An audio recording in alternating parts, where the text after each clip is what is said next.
I planted the overwintering garlic quite late last year, but the young plants are growing well above ground and even better below ground, with really strong root systems already developing.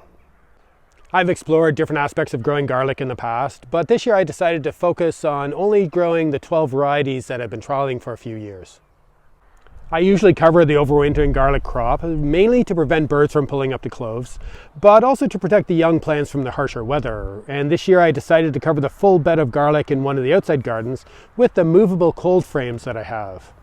I wasn't using them for anything else, and I figured with the late planting, this kind of covering would create a better microclimate for hopefully faster growth.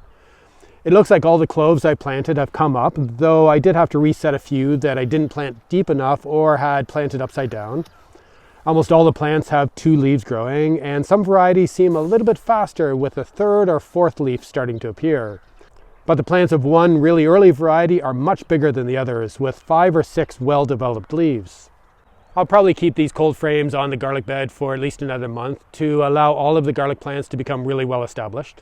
Later in the spring, I usually use these cold frames for starting frost-tender summer crops, but now I'm wondering if it might be useful to leave the garlic covered until just before they are harvested. I find that the garlic growing outside is often badly affected by garlic rust, but the plants growing under cover inside the polytunnel do much better, and I wonder if the cold frames will keep the rust away.